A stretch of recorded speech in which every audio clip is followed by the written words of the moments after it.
పెళ్లికి ముందు మన చుట్టుపక్కల ఉండే వాళ్ళు నోర్లు గమ్మునుంటాదా? ఆడబిడ్డని ఎందుకురా చదివేస్తున్నావు? ఆడబిడ్డకి ఎందుకు చదువు? పెళ్లి చేసేయకూడదు, ఇంకా కూడా ఎందుకు చదివేయడం అని నాన్నతో చెప్తూ ఉంటే ఒళ్ళు బగబగా మండేది. నా చదువు నా ఇష్టం, మా నాన్న డబ్బులతో మా నాన్న చదివేస్తున్నాడు, నీకేం పోయే రోగం అని అడగాలని అనిపిస్తుంది. కానీ ఆ వయసుకి అడగకూడదని మనసులోనే తిట్టుకుంటూ ఉండేవాళ్ళం. కానీ ఆ ముసలి చెప్పింది చాలా కరెక్ట్ అబ్బా.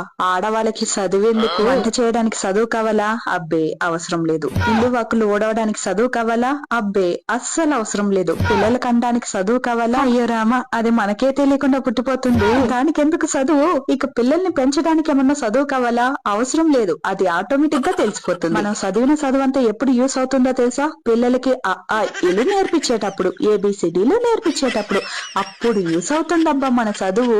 ఆ లోపే మనం చదివిన చదువు అంతా గంగలో కలిసిపోయి ఆ ఏబిసిడీలు మాత్రమే గుర్తుంటుందిలే.